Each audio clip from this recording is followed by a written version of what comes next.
Hola, buenas tardes a todos los que estáis conectados.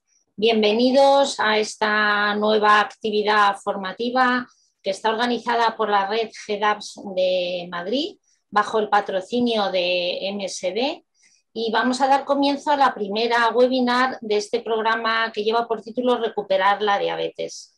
Simplemente deciros que lo interesante de esta actividad formativa es que tiene un programa variado. Consta de 2 webinars y luego consta también de 11 podcasts. Es variado no solamente en el formato, sino también es variado en los contenidos y es variado también en las personas, en los ponentes que van a participar. Variado no solamente porque no solamente son profesionales médicos de familia, sino también intervienen profesionales de enfermería. Es variado también porque participamos distintas generaciones. En esta primera webinar ya tenéis claro cuál es la generación de veterana, que es mi caso, y cuáles son los jóvenes. Y bueno, variado en cuanto a los temas. Y bueno, yo os animo a que lo sigáis porque yo creo que es de sumo interés. Bueno, y sin más preámbulos, vamos a dar paso a esta primera webinar.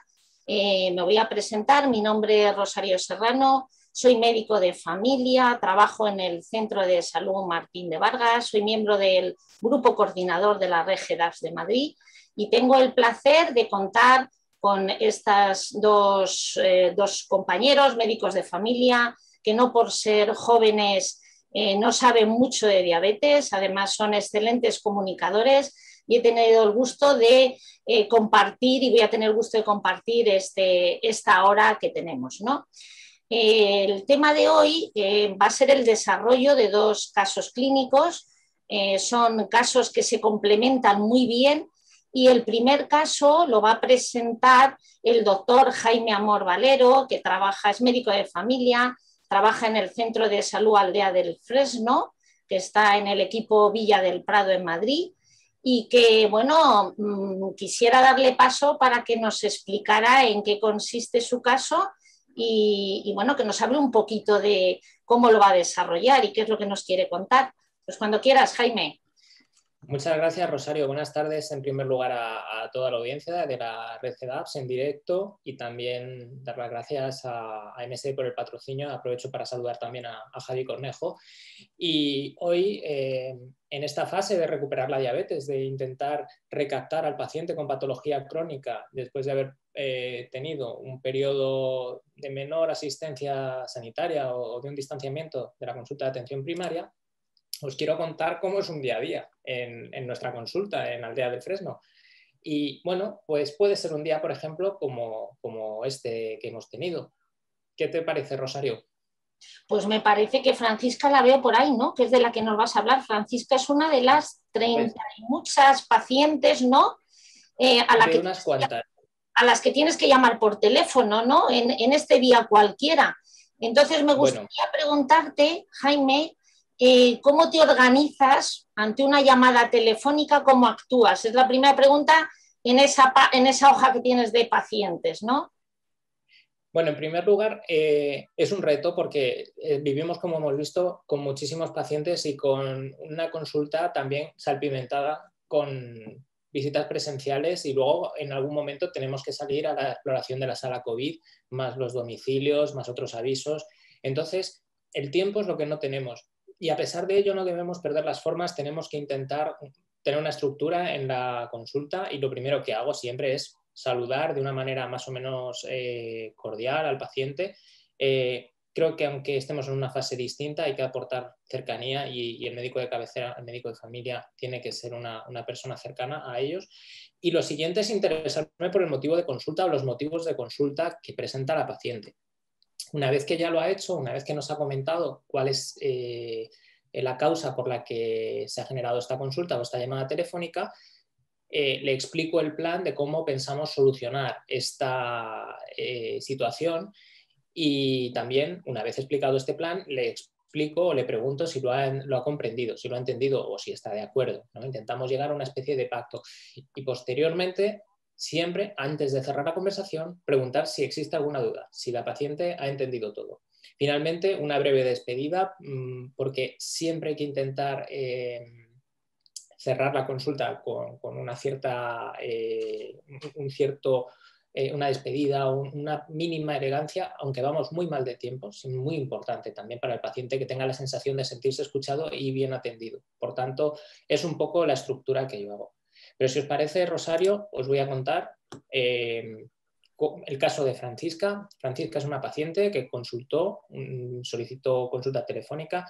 Os voy a decir que es una paciente pluripatológica. Tiene hipertensión, tiene diabetes, dislipemia, tuvo un ictus isquémico hace unos años, también presentó hace pocos años una disección aórtica con un ingreso muy prolongado en la UCI, tiene hipotiroidismo, insuficiencia renal crónica, algún episodio de insuficiencia cardíaca y además una estenosis de canal lumbar que condiciona un poco pues, su movilidad y su estado en los últimos días. Entre su tratamiento habitual, veis, cumple los criterios de un paciente con polimedicación, pues omeprazol, Adiro, tiene metformina cada 24 horas, insulina Lantus cada 24 horas y luego tratamiento con levotiroxina, con manidipino, con losartana hidroclorotiazida, atorvastatina, parches de fentanilo en dosis de 25 microgramos cada 72 horas, tramadol de 50 cada 8 horas, paracetamol de 1 gramo cada 8 horas y metamizol de 575 cada 8 horas como rescate. Es una paciente que, además de nuestra consulta, hace seguimiento en la consulta de cirugía cardíaca y en la unidad del dolor. Y la primera vez que ella consulta telefónicamente, cuando yo estaba en consulta, dio la casualidad de que era la primera vez que yo estaba en aquella consulta. Habíamos cambiado de centro de salud y era el primer contacto que teníamos. Entonces era doblemente difícil, tanto porque yo no conocía a la paciente y la paciente tampoco me conocía a mí. Debíamos tener una pequeña adaptación en ese periodo. Y el motivo de llamada fue malestar, encontrarse mal, sentirse decaída, con desgana, con debilidad y con cansancio. Esto a mí tampoco me aclaraba demasiado el motivo o el diagnóstico y entonces procedimos a una anamnesis un poquito más dirigida y refería a encontrarse mal desde que empezó todo esto de la pandemia, con un empeoramiento en las últimas 4 semanas. Presentaba cansancio y debilidad con las rutinas diarias, que era la actividad en el hogar y con pequeños paseos. Desde hace más de un año comenta que se siente abandonada porque no tiene controles analíticos de nadie y nadie le está realizando seguimiento crónico y ha perdido el apetito, duerme mal y de ánimo está como siempre. Y eso nos deja ahí un pozo de que puede mejorar. En este primer momento, una de las reflexiones que yo hice en la llamada es que no podía establecer un diagnóstico y que el motivo de consulta había que atenderlo, pero que podía ser demorable, no era amenazante en este momento. Pero que también había una necesidad de reevaluación de la patología crónica de Francisca en este caso. En un interrogatorio más dirigido, no apreciamos aumento de disnea, ni edemas, ni ortopnea, no había una semiología infecciosa amenazante, no había tos, flemas o fiebre, no presentaba palpitaciones ni síntomas cardiovasculares, no presentaba una sintomatología realmente orientativa hacia ningún diagnóstico, con lo que nos contaba, y aproveché ese motivo de consulta para solicitar una analítica y un electrocardiograma en el centro de salud. Le indiqué a la paciente que se hiciese una determinación de cifras de tensión arterial y que se controlase el peso y que lo apuntase, y le citamos en el primer hueco disponible con los resultados de la analítica y del electro. En esta situación, ¿cómo lo ves, Rosario? ¿Qué te parece? Bueno, pues a mí me parece que has elaborado un plan estratégico en el que yo veo que lo que has focalizado fundamentalmente es has priorizado cuáles son los motivos, descartando que sea un caso agudo o un caso que no sea demorable, ¿no? Creo que ese es el enfoque que me parece que has establecido fundamentalmente, ¿no? Sí, fundamentalmente esa es la idea que tenía. Los diagnósticos diferenciales que se presentan en este caso son amplios porque son muy poco precisos los síntomas y los signos y es necesario ordenar por severidad y por gravedad. Hemos descartado que sea una patología respiratoria, cardiovascular, razonablemente, y tampoco parece que sea un cuadro infeccioso, con lo cual vemos que la atención puede ser demorable. Hay que detectar todos los motivos de consulta y ordenarlos cronológicamente y establecer un abordaje, digamos, priorizando los más importantes y explicando que algunos se van a abordar ahora y otros serán abordados posteriormente. Y finalmente, una vez que tenemos estos diagnósticos, establecer un pequeño plan a medio y corto plazo que es muy importante, o yo recomiendo dejar reflejado en la historia en algún episodio. Muchas veces tenemos un episodio en la historia clínica de los pacientes que se llama evolución. Bueno, pues esa evolución es como una pequeña agenda donde nosotros podemos poner en 2 meses solicitar analítica, en próxima revisión, valorar determinada prueba diagnóstica, siempre una llamada que nos puede ayudar. Y en el primer momento, antes de la llamada telefónica, pues nos da tiempo a revisar las últimas visitas a consulta, revisar las analíticas, comprobar las visitas en las especialistas en el hospital, revisar cambios más recientes del tratamiento, comprobar cómo ha acudido a enfermería, si se han hecho determinaciones de algunas constantes, o revisar los datos generales del paciente como tensión, frecuencia cardíaca, hemoglobina glicosilada, colesterol. En definitiva, hacernos un mapa de la situación de la que viene el paciente y dónde tiene que estar. Como veis, seguimos avanzando y en este ejercicio de reflexión sobre dónde estaba la paciente os he mostrado en esta pantalla todas las analíticas que se habían realizado desde septiembre del año 2020.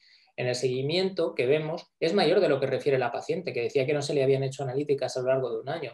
Tiene 8 analíticas realizadas en 6 meses. Es verdad que algunas están hechas en el contexto de atención a urgencias, donde se la vio por malestar y por vómitos, pero en este periodo también es cierto que no hay un seguimiento activo de su diabetes. No vemos un control de hemoglobina glicosilada, no vemos controles sobre colesterol, sobre LDL, ni seguimiento de microalbuminuria.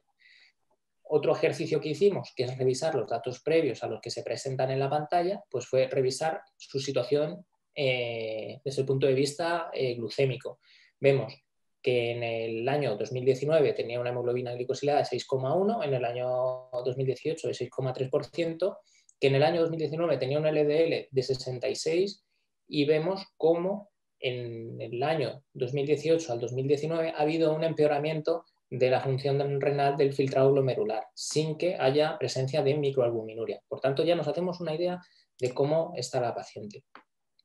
Revisadas las últimas analíticas, podemos comprobar también cómo han sido sus últimas consultas y vemos que, como hemos comentado, es seguida en cirugía vascular por aquella disección aórtica que tuvo y luego también ha tenido distintas visitas a urgencias, generalmente por cuadros de mal control del dolor lumbar, donde se han administrado analgésicos, relajantes musculares y progresivamente se ha ido aumentando la medicación analgésica, pautándose tramadol, tapentadol, fentanilo. Y en una ocasión ha sido atendida por un cuadro un poco diferente en urgencias por presentar vómitos, deterioro del estado general, deshidratación. También en atención primaria, otras situaciones, otros motivos atendidos por compañeros reflejan llamadas para informar del mal control del dolor o de cambios de la medicación en urgencias. En una ocasión hubo una sospecha de COVID y se le solicitó un test antigénico que resultó negativo. También hay motivos de consulta por ajustes de medicación o petición de actualización de la receta electrónica y vemos que no ha habido ni una visita a la consulta de enfermería ni se ha registrado tensión arterial o peso en todo este periodo de los últimos 6 meses, un año. Hemos revisado también los últimos cambios en su tratamiento y generalmente tienen que ver con el incremento de la medicación para el control del dolor. Se ha aumentado el tramadol progresivamente y como persistía el dolor, posteriormente se pautó tapentadol de 25 cada 12 horas. Se ha iniciado la terapia con parches de fentanilo de 12,5 inicialmente y se ha ido escalando hasta 25 microgramos en los últimos 3 meses. Y no hay ajustes ni de antihipertensivos, ni de antidiabéticos, ni de medicación para los lípidos. Entonces, bueno, eso es lo que yo te quería preguntar, ¿no? Porque con todo este perfil de este paciente en la que ella siente que no ha sido atendida de lo que realmente ella es su patología crónica, a pesar que además es que coincido contigo, ¿no? De la cantidad de análisis que se han hecho muchos de los pacientes, a pesar de que ellos sienten que no se les ha atendido, ¿no? Y cómo se ha aumentado mucho la analgesia, es decir, cómo se ha abordado de una manera aguda los problemas sin mejorar la patología crónica. Entonces, ¿cómo te has planteado tú en esta paciente pluripatológica y con un montón de medicamentos los cambios que tenías que hacer? A ver, ¿en qué te has fijado? Bueno, sobre todo me ha resultado útil ordenar una lista de diagnósticos, que no tienen que ser muy amplios ni muy precisos ni muy académicos, simplemente los grandes síndromes, ¿no? Pero saber un poco, bueno, pues un mal control del dolor, un control tensional óptimo o no óptimo, Y para esto a mí me ayuda muchísimo establecer una lista de problemas de la paciente. Y sobre esta lista de problemas me voy fijando. Reviso el tratamiento farmacológico fármaco a fármaco y me planteo si está bien pautado o no, o si le está haciendo en este momento el efecto necesario a la paciente o requiere intensificar o desintensificar la terapia. Y además me fijo no solo en el fármaco, sino también en la cronología, en la posología, en la dosis, si lo está tomando en el momento adecuado, con lo cual intentas pormenorizar y hacer un ejercicio de precisión respecto a los medicamentos que tiene prescritos. Y finalmente, sobre esa lista de problemas que hemos definido al principio y que conviene siempre hacer con los pacientes, reviso los que no están tratados. Y aquí me parece que es una fase de rescate del paciente donde tenemos un gran protagonismo aportándole tratamientos a esos diagnósticos que no están tratados. A lo mejor ha pasado muchas veces una paciente tratándose el dolor, pero nadie se ha fijado que tiene algún otro problema que lleva sin abordar durante tiempo. Con lo cual es una manera importante de vencer la inercia y de poder aportarle al paciente beneficios. En este caso, llamamos a Francisca una vez ya que hablamos por teléfono, le pedimos la analítica, la citamos para un electrocardiograma y la citamos en consulta. Y la primera vez que la vimos en consulta, volvimos a repetir la anamnesis, porque es importante, sobre todo cuando no es preciso el problema y no tenemos claro el diagnóstico, volver a abordarlo de cero.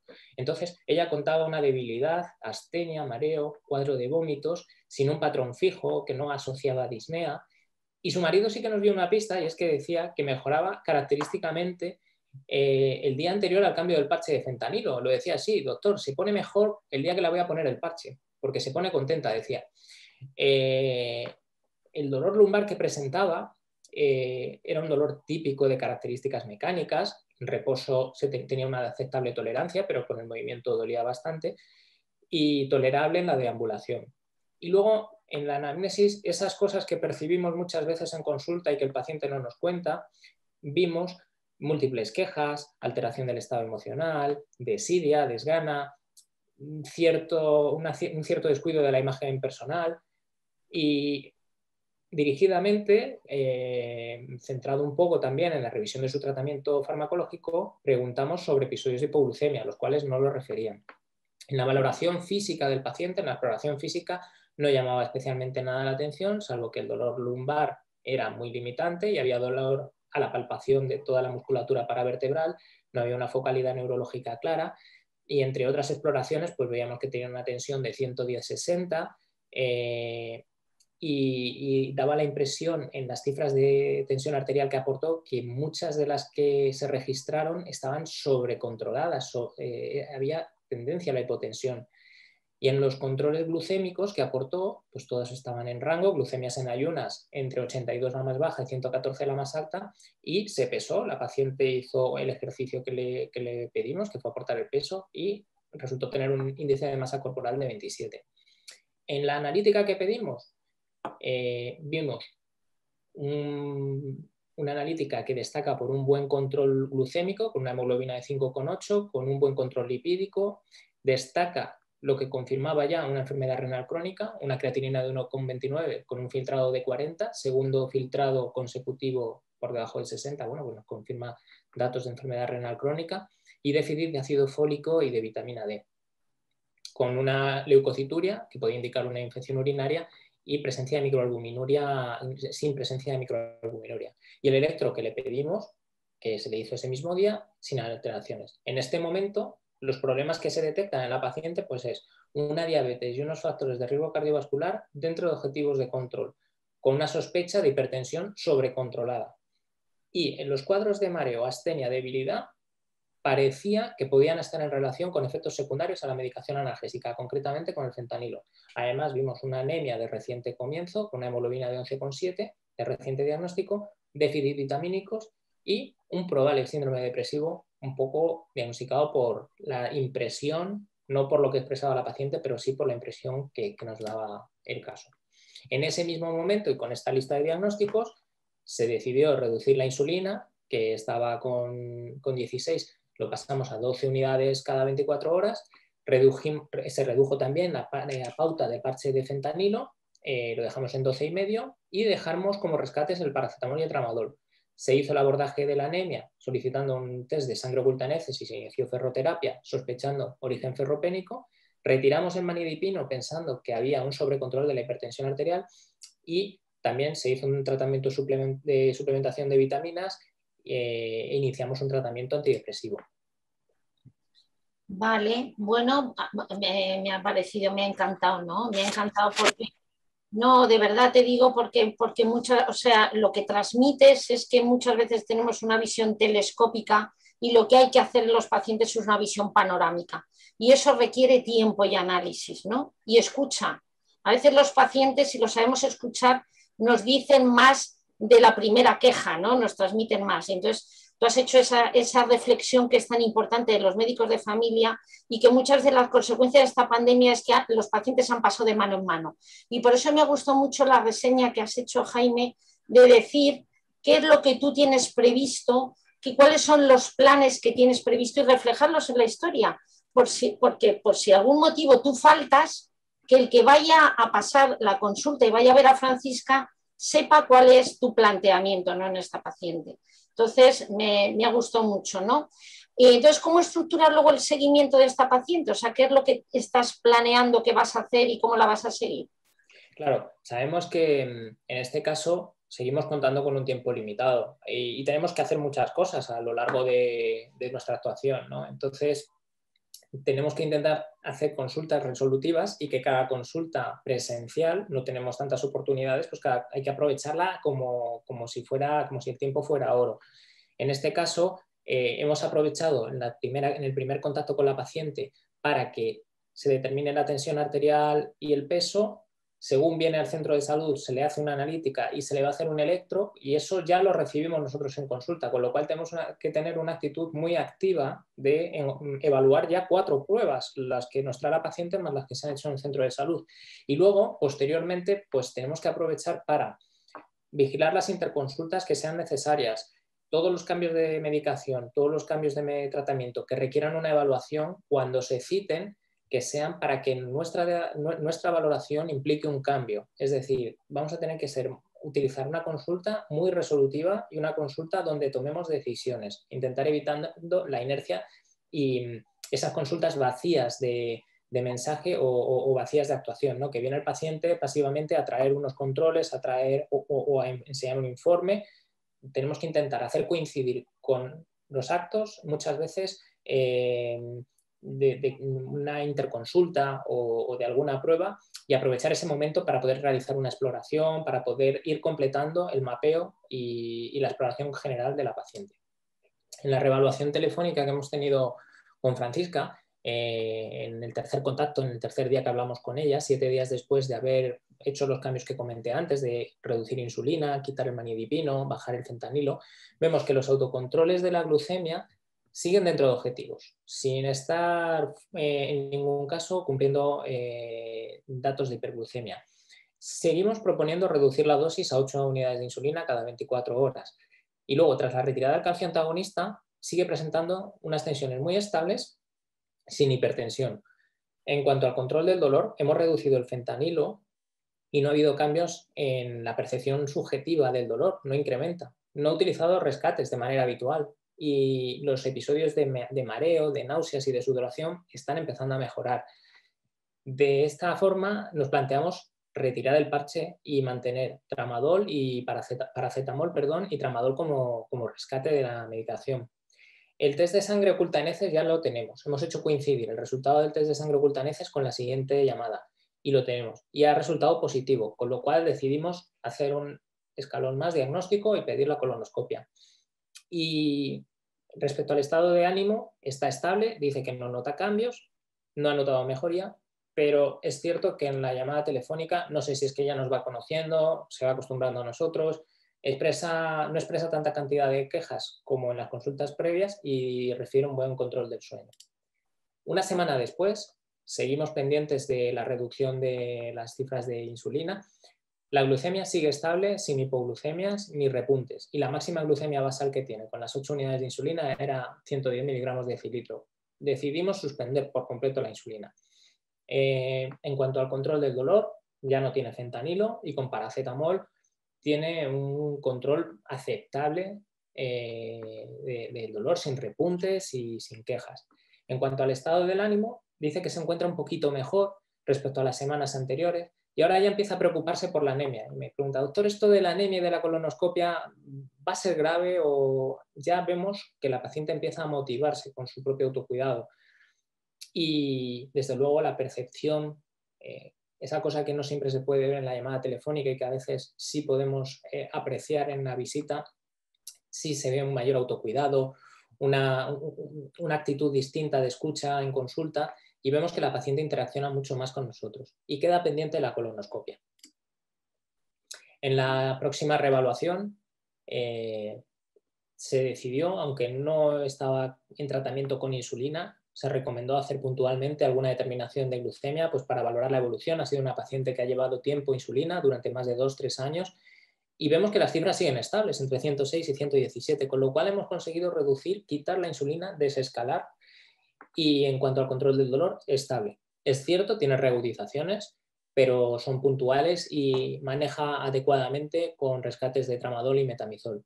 En cuanto al estado de ánimo, confirmamos la estabilidad respecto a las semanas anteriores y su marido está más tranquilo porque la ve mejor, lo cual bueno, también es un factor a tener en cuenta y percibimos un mayor autocuidado personal y en la imagen. Ya este día se notaba claramente que era una Francisca distinta a la de la primera valoración. Y en la colonoscopia, pues apareció una posible causa de la anemia porque mostró hallazgos de lesiones ulcerativas en el colon transverso y proximal, que están pendientes de confirmación de la anatomía patológica, pero bueno, ya nos apuntan a una sospecha de una colitis autoinmune, un cuadro bueno, pues interesante por lo poco frecuente, al menos en nuestra consulta que ha sido, frente a una posible colitis inflamatoria en un paciente bueno, pues con años, con 71 años y con antecedentes de diabetes. Respecto a la programación del seguimiento de esta paciente, ¿qué es lo importante? Bueno, pues la elección de, como mensajes para reflejar un poco unas conclusiones, la elección telefónica o presencial en base a la evolución. Siempre tenemos que saber qué consulta es la importante, si el motivo que estamos intentando abordar se va a poder resolver de manera telefónica o si por otras circunstancias es necesario que haya una valoración presencial. Es importante programar las fechas de consulta y hacerlas coincidir con pruebas diagnósticas o con resultados de interconsulta, un poco para poder dinamizar y hacer una consulta también eficiente, necesaria en nuestro tiempo. Se debe establecer un seguimiento conjunto con enfermería. Somos un equipo y un equipo necesario y precisamente en esta época necesitamos ambos dos formar un buen tándem, medicina y enfermería, para poder rescatar a este paciente para su seguimiento crónico.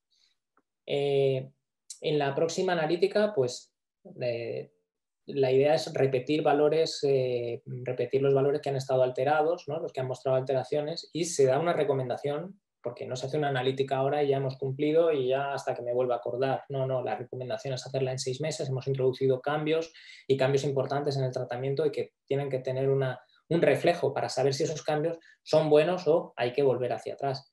Y como tareas pendientes nos ha quedado, no hemos hablado de ello, el estudio, la exploración de las complicaciones de la diabetes, como valoración del pie, remitir a la consulta de oftalmología, evaluación de la fragilidad y bueno, algunos aspectos más que pueden quedar pendientes en este caso. Muy bien, Jaime. Estoy viendo que hay un montón de preguntas ya.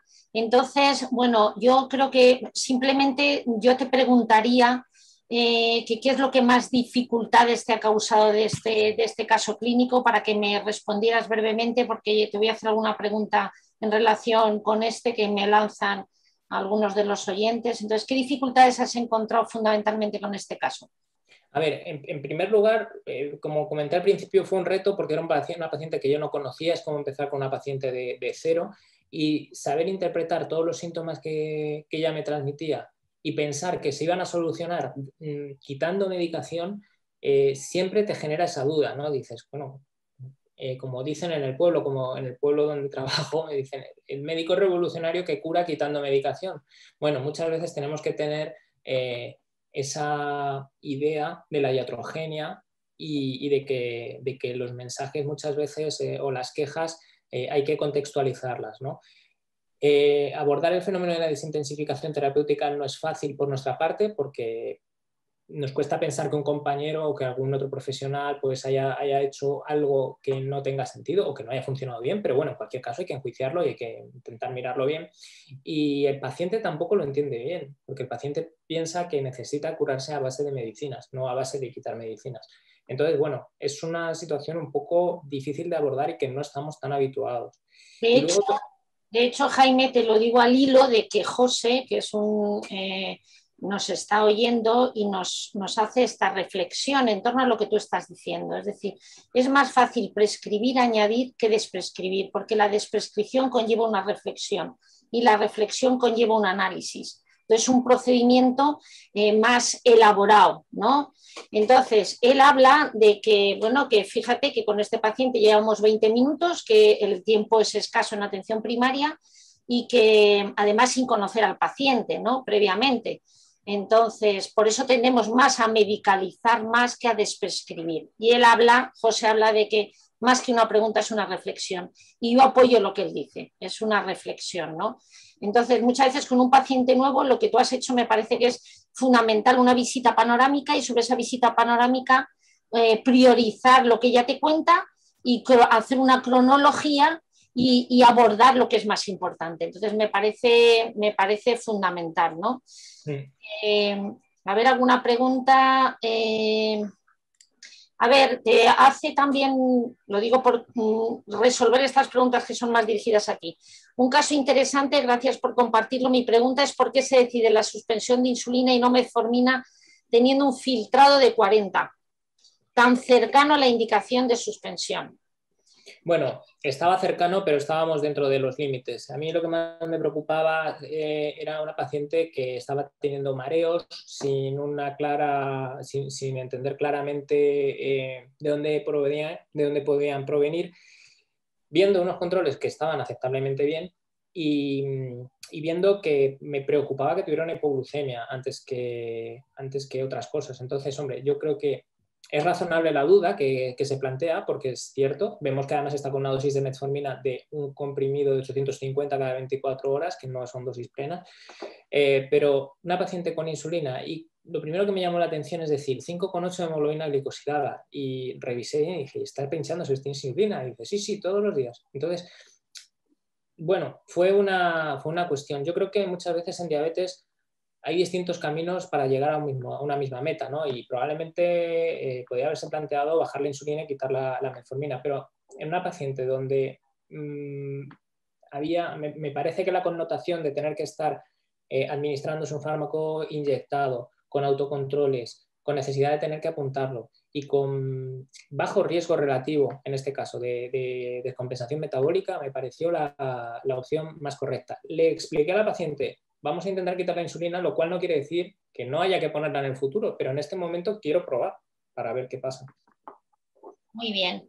Bueno, yo creo que las otras preguntas que aparecen aquí en el panel son más generales, ¿no? Entonces, si quieres, para dejar un poco más tiempo al debate, podemos pasar ahora a ver Javier, que nos exponga su caso. Es también un caso del día a día, contextualizándolo en esta circunstancia, pero a diferencia del caso de Jaime. Javier, el caso que nos va a presentar no es un paciente que solicitaba consulta, es un paciente que ellos pensaban que era importante revisarlo. Es decir, de estos pacientes que con la pandemia son pacientes que han permanecido ocultos, ¿no? Y que ellos también han vencido esa inercia y han ido a su búsqueda. Por eso, este paciente, bueno, nos lo va a explicar Javier y nos va a describir qué es lo que hicieron para ir a su encuentro, ¿no? ¿Qué es lo que han hecho? Cuando quieras, Javier. Bueno, muchas gracias, Rosario, por tu presentación. Agradecer, por supuesto, también a MSD el patrocinio del proyecto. Y dar mi enhorabuena a Jaime por la presentación de su caso, que me ha parecido muy interesante y la verdad que muy completo, ¿no?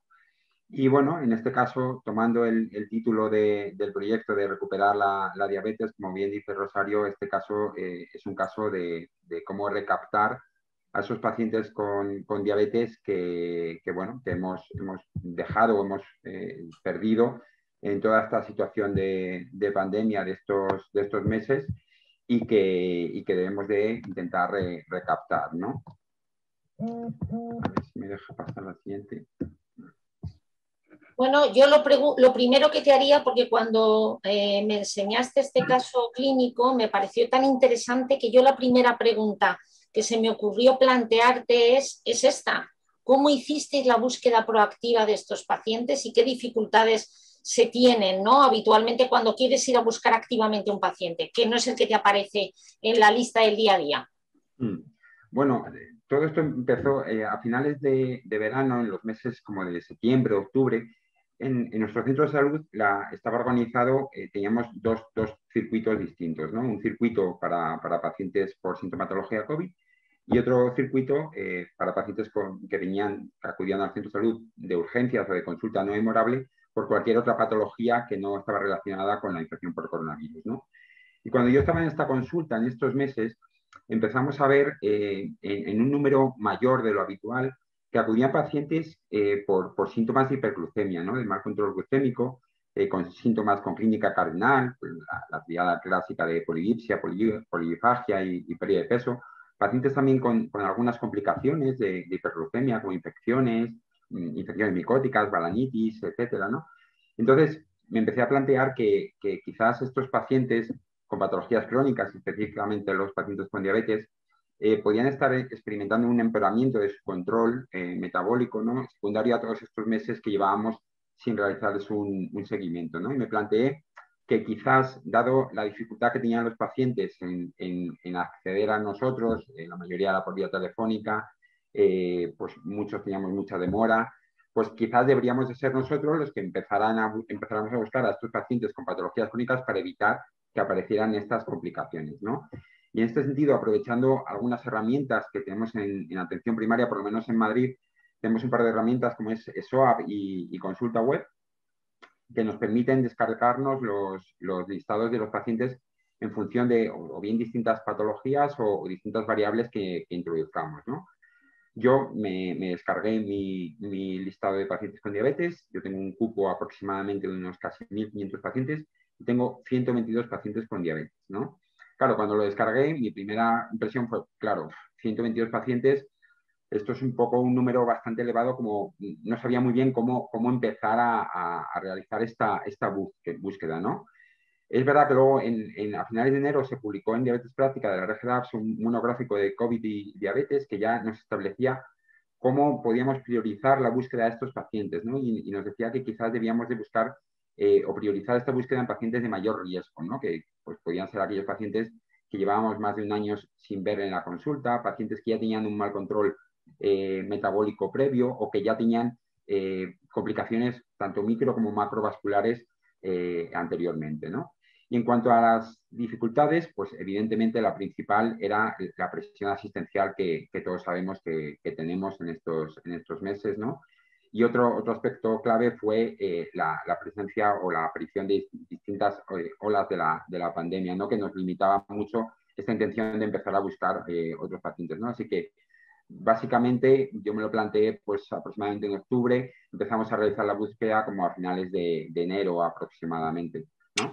Pero bueno, aún así lo conseguimos y de hecho os voy a presentar un caso que es un caso real de la consulta.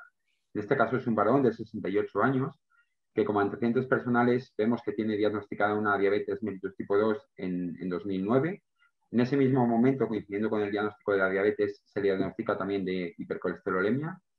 Y en 2015 el paciente tuvo un infarto agudo de miocardio, ¿no? Por afectación de los vasos con lesión en la descendente anterior y en la cisufleja. Vemos que está en tratamiento con pantoprazol cada 24 horas, eladiro también cada 24 horas, ramipril de 2,5 por la mañana, carvedilol de 6,25 medio cada 12 horas y atorvastatina de 80 por la noche, ¿no? Que es un tratamiento clásico para la cardiopatía isquémica que presentaba el paciente. Y en cuanto al tratamiento para su diabetes, pues se encontraba en tratamiento con una dosis fija de metformina con empagliflozina cada 12 horas. La última analítica que teníamos del paciente era de enero del año anterior, del 2020, en la que vemos que presentaba una glucemia de 119, con una buena función renal, con una creatinina de 1,1 y un filtrado medido por CKD-EPI de 68.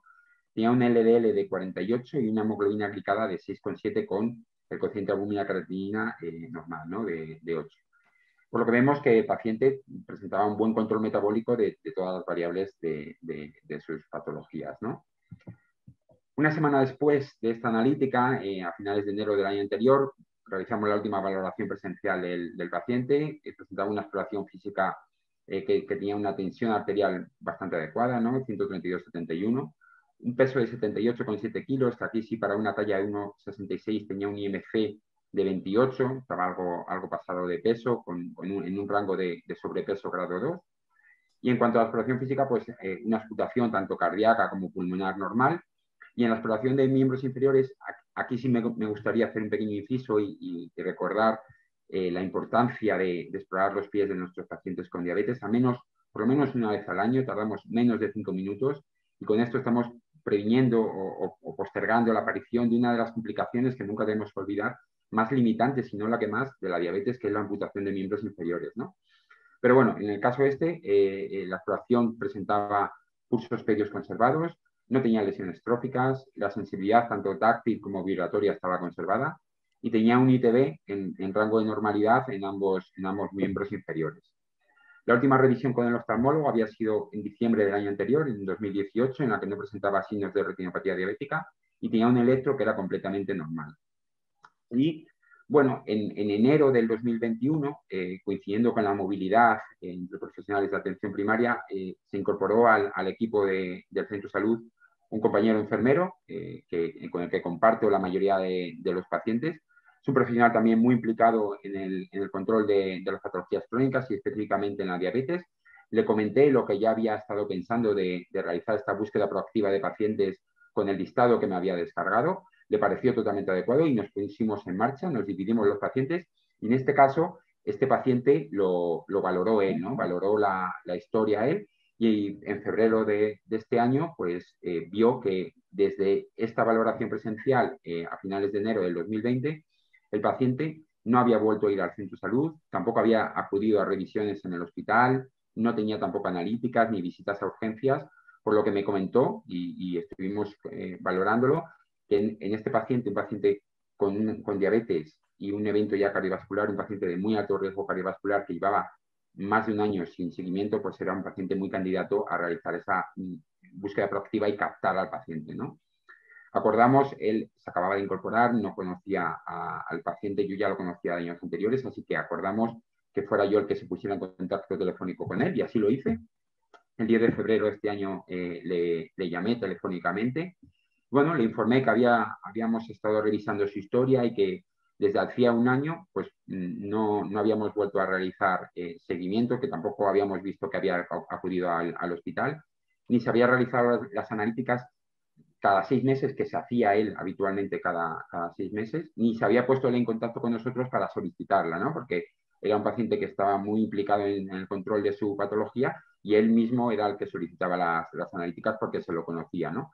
Y ante esto me dijo que efectivamente esto era así porque tenía un importante rechazo a acudir a cualquier centro sanitario por un miedo importante al contagio. Él sabía que era un paciente de muy alto riesgo y tenía mucho miedo a contagiarse, ¿no? Y tanto es así que había reducido el tiempo que dedicaba a realizar ejercicio físico. Él anteriormente hacía ejercicio físico todos los días, durante 1 hora salía a caminar. Como he dicho, estaba muy implicado en el control de su enfermedad. También él reconocía que había aumentado mucho el tiempo en domicilio, era jubilado, prácticamente no salía de casa y también nos decía que esto había hecho que aumentara su nivel de ansiedad y de estrés, por lo que ya reconocía que estaba cometiendo algunas transgresiones dietéticas que él contaba como picoteo a media mañana y a media tarde con snacks y embutido. Y bueno, y esto había llevado a que, según él decía, tenía un ligero aumento de peso, ¿no? Cuando le pregunté por la adherencia al tratamiento farmacológico, sí me refirió a un buen cumplimiento terapéutico que pude comprobar revisando el programa de prescripción de tarjetas electrónicas del MUC, ¿no? Y vi que efectivamente recogía de manera regular la medicación en la oficina de farmacia, ¿no? Bueno, tuvimos que trabajar un poquito ese miedo a acudir a los centros sanitarios, ¿no? Le expliqué que dada la organización del centro y tomando las medidas adecuadas, el riesgo de contagio por acudir a una valoración presencial era mínimo y, sin embargo, los beneficios de realizar esa analítica y una valoración presencial en la consulta pues eran mucho mayores, ¿no? Y bueno, llegamos al final a un acuerdo en que solicitamos esa analítica de control y le citamos para esa valoración presencial. Bueno, yo Javier, solamente lo primero que me llama la atención es cómo recibió el paciente el que vosotros le prestarais atención sin que él la demandara, ¿no? Es que a mí me parece una cosa tan importante, o sea, esa actitud tan activa por vuestra parte, ¿eso cómo lo recibió? Porque yo estoy seguro que ese paciente, va a seguir siendo paciente tuyo para el resto de tu vida, ¿no? Porque no es lo habitual. Entonces, ¿qué notasteis en él? ¿Sorpresa? ¿Qué es lo que notasteis? Bueno, es verdad que en ese contacto telefónico, en esa primera llamada telefónica, aparecieron varios sentimientos, ¿no? En un primer lugar, como dices tú, un sentimiento de sorpresa, ¿no? Y lo primero que me dijo es que pasaba, si pasaba algo, y me refirió al principio que si pasaba algo con alguien de su familia, ¿no? Que por qué le llamaba yo, él sabe que yo también soy el médico de toda su familia y que si había ocurrido algo, no, le tranquilicé, no te preocupes, no pasa nada, simplemente he estado revisando tu historia, veo que no te hemos visto y que convendría realizar algunas cosas, a lo que vuelve a reaccionar con sorpresa, ¿no? Y lo que me dice es que, bueno, que con toda la situación que tenemos, que él sabe que tenemos mucho trabajo, la situación del coronavirus, que bueno, que quizás su analítica no era algo tan importante en el momento en el que estábamos, ¿no? Luego apareció ese sentimiento también de rechazo cuando yo le planteé que lo que quería era pedirle una analítica y verle en la consulta, ¿no? Por ese miedo.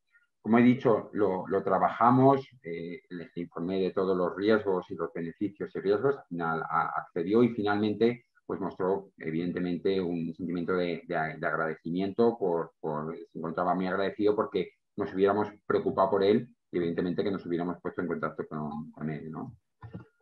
Y tanto es así que, bueno, que al final pues acudió a consulta el día 10 de marzo de este año, le valoré en consulta, previamente se había hecho la analítica una semana anterior y vemos que en esta analítica sigue presentando una buena función renal con un filtrado de 70, tiene un LDL de 59, que si recordamos en la analítica del año anterior tiene un LDL de 48.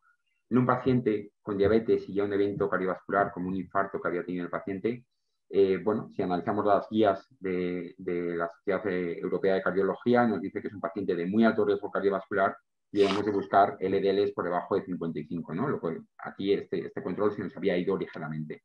En cuanto a su control glucémico, vemos que tiene una glucemia basal de 131 y una hemoglobina glicada de 7,3 con un cociente de albúmina creatinina también normal, ¿no? También vemos que la analítica previa tiene una hemoglobina de 6,7, ahora tiene una hemoglobina de 7,3. Bueno, podemos plantear y debatir si este grado de control es adecuado o no, pero luego podemos debatir sobre ello, ¿no? Y en cuanto a la exploración física, vemos que tiene una tensión aceptable, 135/86, un peso que efectivamente ha aumentado ligeramente, algo más de 1 kilo, lo que hace que ya tenga un IMC de 29. Y el resto de la exploración, tanto la auscultación como la exploración de miembros inferiores, será totalmente normal, al igual que el electro, que ya aprovechando que el paciente venía a la consulta, realizamos esta prueba complementaria que también era totalmente normal. Bueno, la pregunta es, ¿qué aspectos fueron claves para abordar este paciente? O sea, ¿qué aspectos tú tuviste más en cuenta para manejarlo? Sí, bueno, es verdad que teníamos que plantear varios aspectos, ¿no? Cuando yo valoré al paciente en la consulta, bueno, vi que había una serie de problemas que teníamos que identificar y que teníamos que abordar, ¿no? El primero de ellos era, pues esto, que era un paciente de muy alto riesgo cardiovascular, que llevaba sin seguimiento desde hace más de un año, ¿no? Y que esta falta de seguimiento en gran parte venía dada por ese miedo al contagio que tenía el paciente, ¿no? Y que era un aspecto que también deberíamos de valorar porque estaba influyendo en gran cantidad de aspectos de su día a día. También había aumentado, como habíamos dicho, el nivel de ansiedad, lo que junto con el aspecto anterior había hecho que perdiera esa adherencia al tratamiento no farmacológico que tan bien realizaba el paciente previamente, ¿no? No había dejado de realizar ejercicio físico y ya había empeorado su hábito dietético, lo que había llevado, evidentemente, a un aumento de peso y, consecuentemente, a un empeoramiento del control glucémico y de control lipídico, ¿no? Por lo que vemos que ya varios factores de riesgo cardiovascular en un paciente ya previamente con un paciente de muy alto riesgo cardiovascular estaban fuera de control, ¿no? Y esto era algo que teníamos que plantearnos. Y otro aspecto también muy importante era la ausencia de seguimiento en atención hospitalaria, ¿no? No había acudido a las consultas de oftalmología para realizarse su fondo de ojo, ni había realizado el seguimiento con cardiología por su cardiopatía isquémica. Así que muy era un bien. problema. Yo, cuando vi el caso la pregunta que me surgió es ¿por qué decidiste optimizar el objetivo glucémico? Porque probablemente algunos dicen es un paciente que tiene alto riesgo, tal. A ver, me gustaría que nos explicaras y nos argumentaras el por qué consideras que es un paciente que hay que mejorarle el control metabólico. Bueno, sí, efectivamente, es lo que decíamos antes, ¿no? Vemos una analítica con una hemoglobina glicada de 7,3 y podemos decir que en un paciente de muy alto riesgo cardiovascular, una hemoglobina glicada de 7,3 quizás nos es aceptable y lo mantenemos igual, ¿no?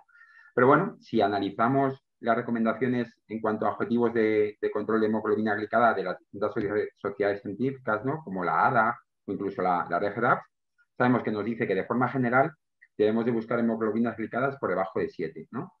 Pero luego, ya individualizando un poquito más en este paciente, en un paciente que tiene menos de 15 años de evolución de la enfermedad, tiene 11 años de evolución de la misma, en un paciente con buena esperanza de vida, tiene 68 años, tampoco es muy mayor, y aunque ya ha tenido un evento cardiovascular, ya ha tenido un infarto de miocardio, pero este evento no dejó secuelas, tiene una situación basal excepcional, el paciente es activo, sale, camina, hace ejercicio y además era un paciente que estaba muy implicado en el control de su patología, ¿no? Luego, este paciente realmente se merece un objetivo de control por lo menos de 7 y si podemos realizarlo por debajo de 7 siempre sin hipoglucemias, que eso es un aspecto muy importante, pues yo me planteaba que por qué no intentarlo si podía ser así, ¿no? ¿Y cómo te has planteado el seguimiento posterior en este paciente? ¿Qué es lo que...?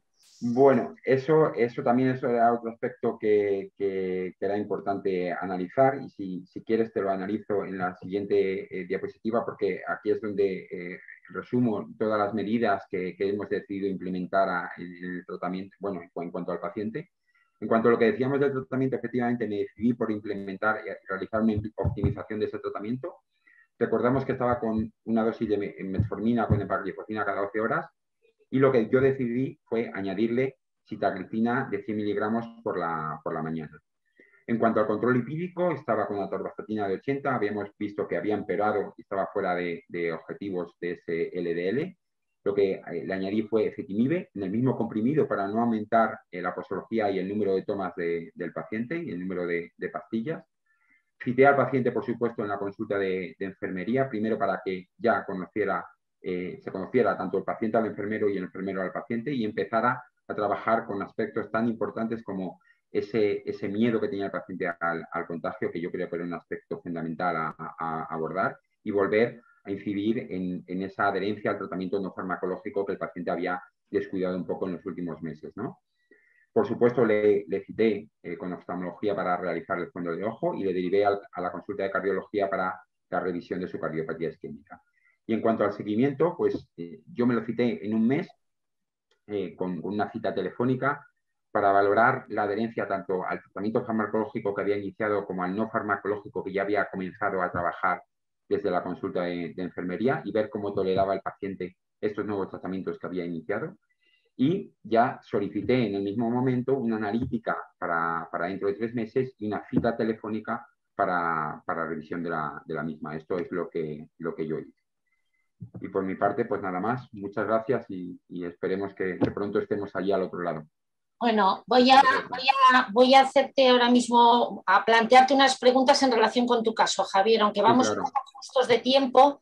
Mira, Arnau Segura lo único que hace es una reflexión, ¿no? Y habla de que lo que nos hemos encontrado la mayoría de las ocasiones ha sido un poco lo contrario, que ellos esperaban que nos pusiéramos en contacto para los controles y las analíticas durante la pandemia, y al no poder hacerse algunos se enfadaban de que los teníamos abandonados, ¿no? Entonces siempre tengo esa dualidad, es bueno ser muy proactivos o tiene la dualidad esta persona que nos lo pregunta, o es bueno que el paciente tenga que saber qué es lo que tiene que hacer con su salud y cuándo tiene que hacerse los controles. Bueno, claro, toca un tema muy importante. Efectivamente, un aspecto fundamental que tenemos que trabajar mucho es el empoderamiento del paciente, ¿no? Que el paciente sea dueño también y sea consciente de su enfermedad, que es el que tiene que tomar y ser partícipe de esta enfermedad y ser el proactivo también, ¿no?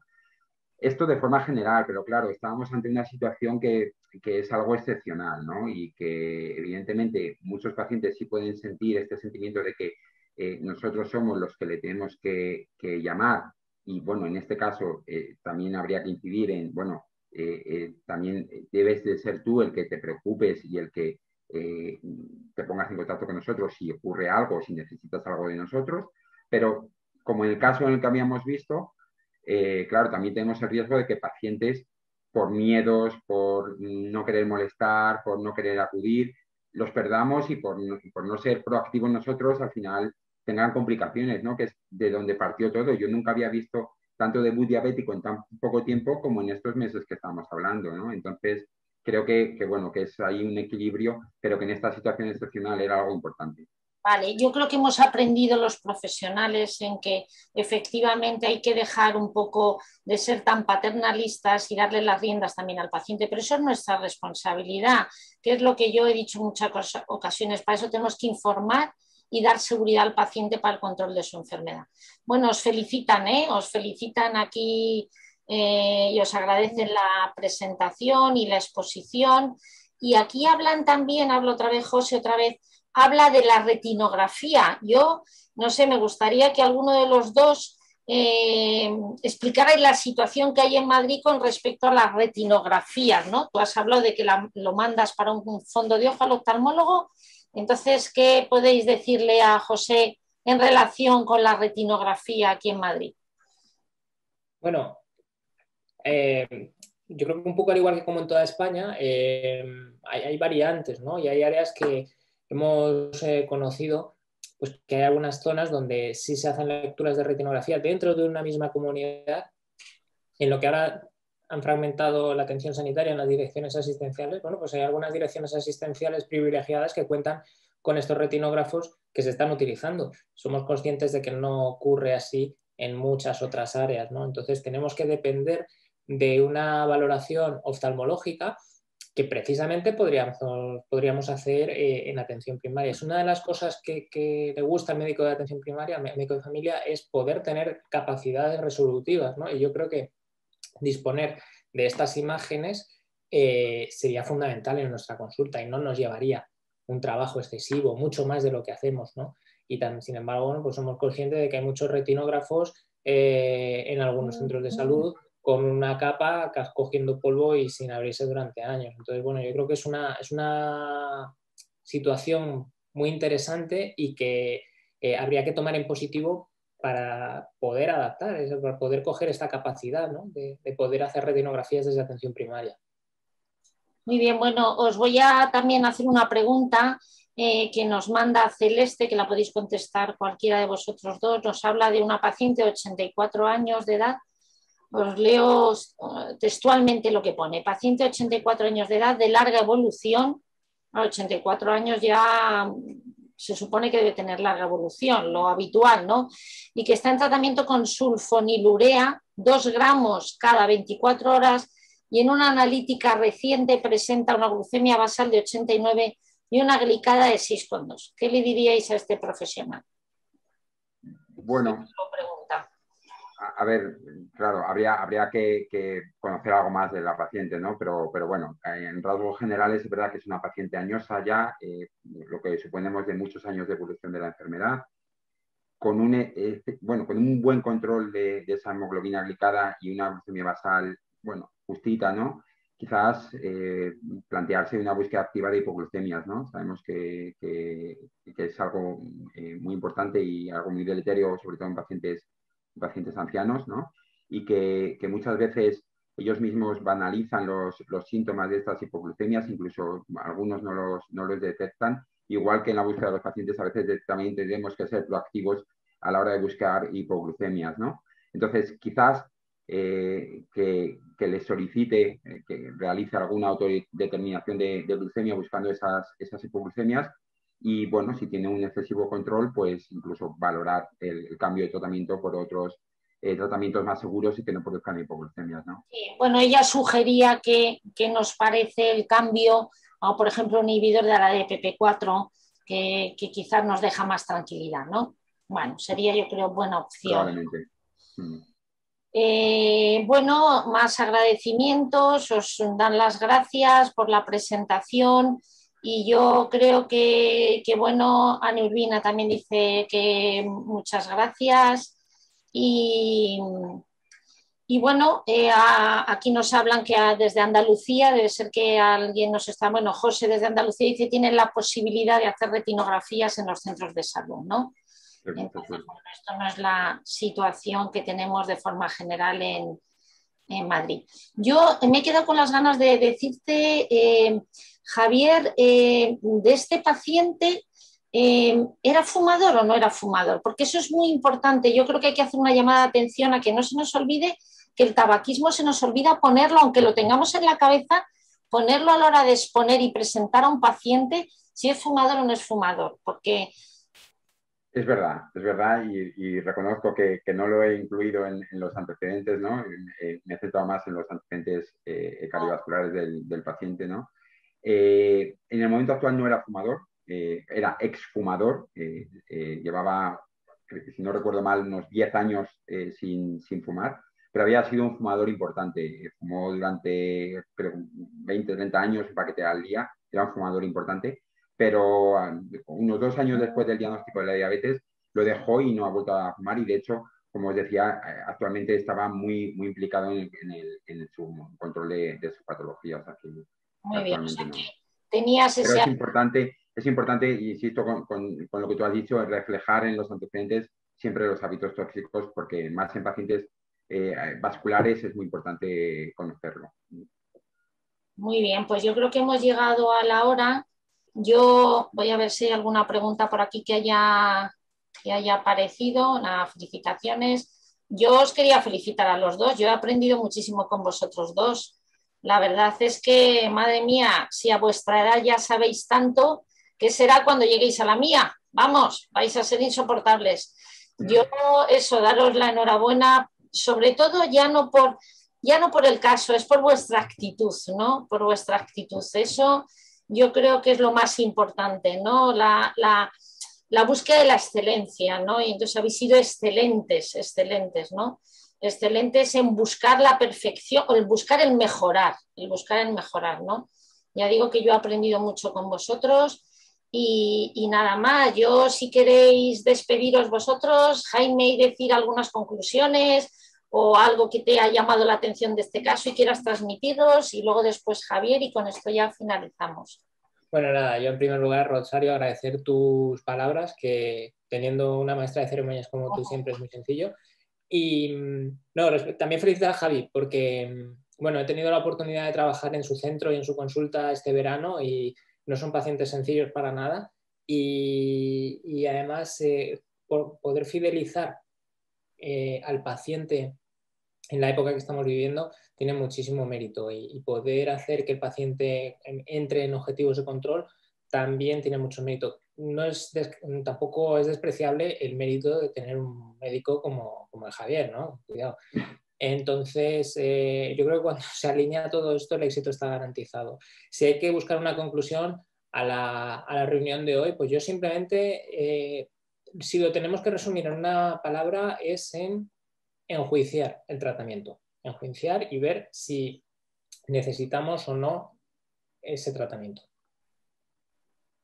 Y Javier, ¿algunas despedida como Bueno, despedida? por supuesto, agradecerte, Rosario, el trabajo conjunto que hemos realizado, que los que aprendemos y esperemos que nos quede mucho por seguir aprendiendo de ti somos nosotros. Jaime, por supuesto, muchísimas gracias, que es un placer trabajar contigo. Y bueno, como conclusión, es verdad que bueno, desgraciadamente seguimos en una situación de pandemia con esta infección por coronavirus, ¿no? Pero yo insistir en que cada vez más pensemos en que hay otras muchas cosas aparte del coronavirus, hay otras muchas patologías que no nos podemos olvidar, que son muy importantes, que tenemos pacientes que pueden estar en su casa, como era el caso que he presentado, y que pueden tener complicaciones en X meses y que no tenemos que olvidarnos de ellos y bueno, que seamos, como hemos dicho, proactivos y que tengamos en cuenta estos aspectos fundamentales, ¿no? Pues nada, yo os animo a que os conectéis a la siguiente webinar y que os conectéis también a través de los podcasts a las diferentes temas que van a salir y que yo creo que son todos muy interesantes. Y nada, que paséis buena tarde a todos. ¿Vale? Hasta pronto. Muchas gracias.